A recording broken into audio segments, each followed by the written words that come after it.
Salam, selamat siang sahabat terkasih. Hari ini kita akan melanjutkan perjalanan kisah Yusuf dalam Kejadian pasal 44. Pasal ini merupakan salah satu bagian yang paling menegangkan dalam kehidupan Yusuf dan saudara-saudaranya.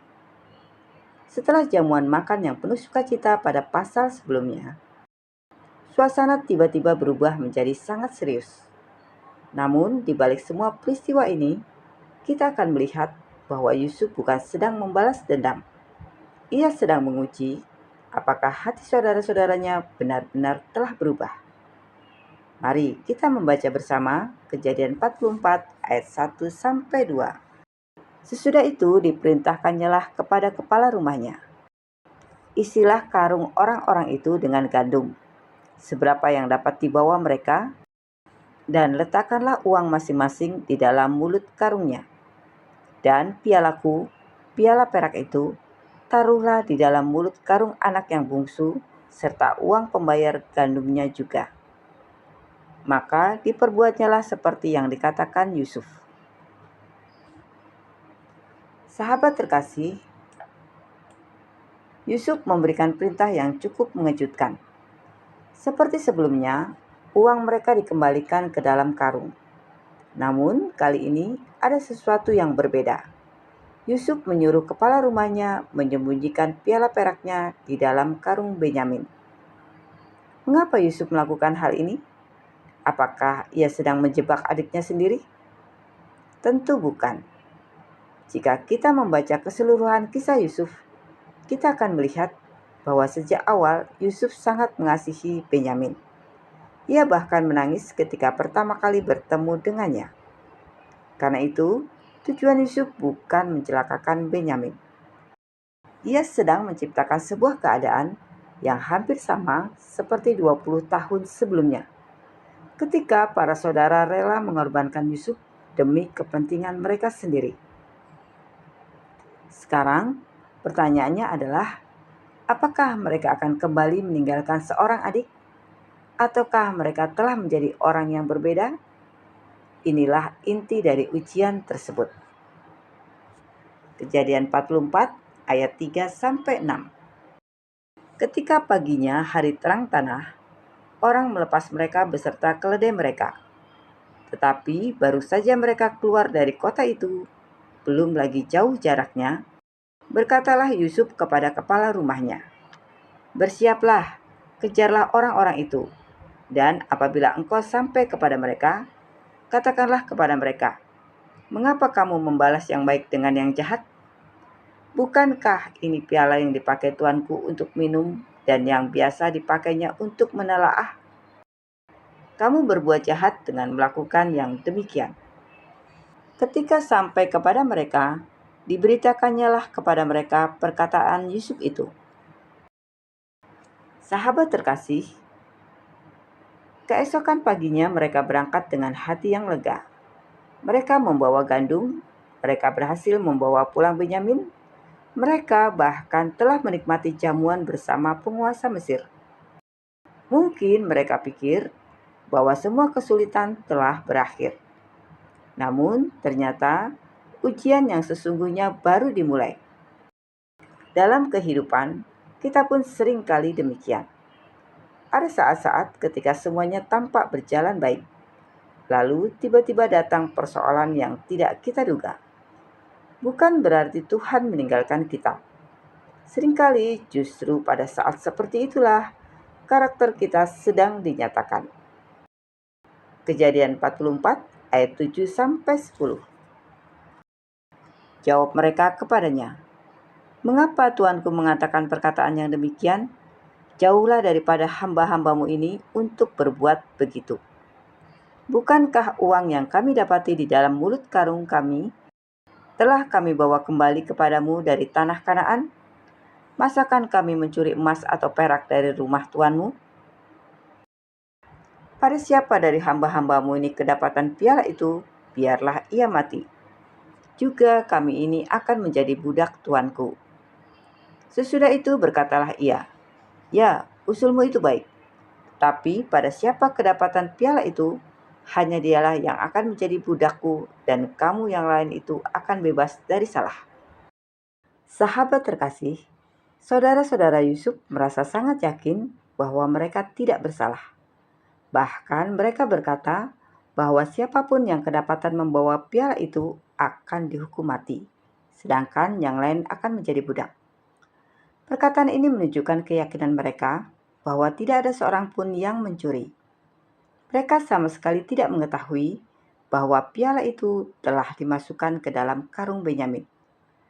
Peristiwa ini mengingatkan kita bahwa manusia sering merasa mengetahui segala sesuatu, padahal hanya Tuhan yang mengetahui seluruh kenyataan. Karena itu, kita perlu belajar untuk rendah hati dan tidak tergesa-gesa mengambil kesimpulan. Kejadian 44 ayat 11-13. Lalu segeralah mereka masing-masing menurunkan karungnya ke tanah dan masing-masing membuka karungnya.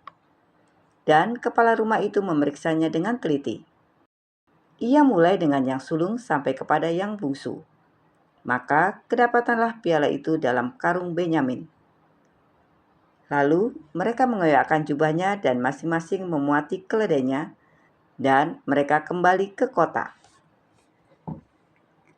Sahabat terkasih, inilah puncak ketegangan dalam pasal ini. Karung dibuka satu demi satu. Dimulai dari kakak yang tertua, tidak ditemukan apa-apa. Semakin lama, ketegangan semakin meningkat, hingga akhirnya tiba giliran Benyamin.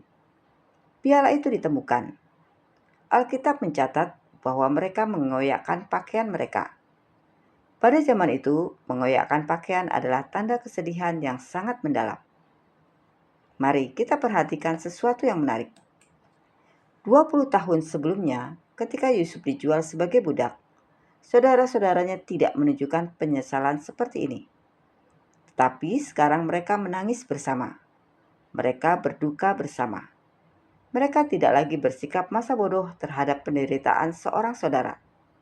Inilah tanda bahwa hati mereka mulai berubah. Pertobatan sejati selalu menghasilkan perubahan sikap. Kejadian 44 ayat 14-17. Ketika Yehuda dan saudara-saudaranya sampai ke dalam rumah Yusuf, Yusuf masih ada di situ. Sujudlah mereka sampai ke tanah di depannya. Berkatalah Yusuf kepada mereka, "Perbuatan apakah yang kamu lakukan ini? Tidakkah kamu tahu bahwa seorang yang seperti aku ini pasti dapat menelaah?" Sesudah itu berkatalah Yehuda, "Apakah yang akan kami katakan kepada tuanku? Apakah yang akan kami jawab?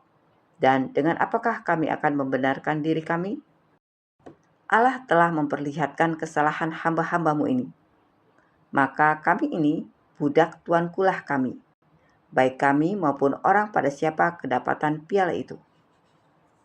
Tetapi jawabnya, "Jauhlah daripadaku untuk berbuat demikian.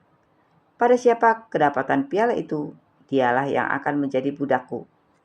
Tetapi kamu ini, pergilah kembali dengan selamat kepada ayahmu." Sahabat terkasih, sekali lagi mimpi Yusuf yang pernah diberikan Tuhan digenapi. Saudara-saudaranya sujud di hadapannya. Namun, Yusuf tidak menikmati keadaan itu sebagai bentuk balas dendam. Sebaliknya, ia sedang mempersiapkan jalan menuju pemulihan keluarganya. Yusuf berkata bahwa hanya Benyamin yang akan menjadi budak, sedangkan saudara-saudara yang lain boleh pulang dengan selamat. Disinilah ujian yang sesungguhnya dimulai. Mereka memiliki kesempatan untuk menyelamatkan diri sendiri. Mereka bisa saja pulang kepada ayah mereka dan meninggalkan Benyamin, persis seperti dahulu mereka meninggalkan Yusuf. Tetapi apakah mereka akan melakukannya? Jawabannya akan kita lihat pada bagian berikutnya. Dan justru disitulah kita akan menyaksikan salah satu perubahan hati yang paling indah dalam kitab Kejadian. Kiranya firman Tuhan hari ini menolong kita memahami bahwa Tuhan tidak hanya bekerja melalui mujizat yang besar, tetapi juga melalui proses yang mengubah hati manusia. Sampai di sini pembacaan Kejadian 44 ayat 1 sampai 17. Pada bagian selanjutnya, kita akan mendengarkan pembelaan Yehuda yang mengharukan, sebuah bukti bahwa Tuhan benar-benar telah mengubah hati orang-orang yang dahulu pernah berbuat jahat kepada Yusuf. Sahabat terkasih, mari kita berdoa bersama. Bapa yang Maha Baik, terima kasih untuk firman-Mu yang telah kami baca dan renungkan hari ini. Melalui Kejadian pasal 44 ayat 1 sampai 17, kami belajar bahwa Engkau bukan hanya bekerja melalui setiap peristiwa dalam hidup kami, tapi juga sedang membentuk hati kami agar semakin serupa dengan kehendak-Mu. Bapa, jika saat ini kami sedang menghadapi ujian, persoalan atau keadaan yang tidak kami mengerti, tolonglah kami untuk tetap percaya kepadamu. Jangan biarkan kami menjadi pahit atau putus asa, tetapi mampukan kami melihat bahwa Engkau sedang mengerjakan sesuatu yang baik di dalam hidup kami. Selidikilah hati kami, ya Tuhan, jika masih ada kesombongan, kepahitan, egoisme, atau dosa yang kami sembunyikan. Kami mohon, ampunilah kami dan ubahkan hati kami. Bentuklah kami menjadi pribadi yang rendah hati, jujur, setia, dan taat kepadamu. Kiranya setiap keputusan, perkataan, dan tindakan kami hari ini memuliakan nama-Mu. Pimpinlah langkah kami dan sertai kami dalam damai sejahtera-Mu. Di dalam nama Tuhan Yesus Kristus, kami berdoa dan mengucap syukur. Amin. Sahabat terkasih, kiranya firman Tuhan terus menerangi langkah kita hari ini. Sampai jumpa di pembacaan Alkitab berikutnya. Selamat beraktivitas. Tuhan Yesus memberkati.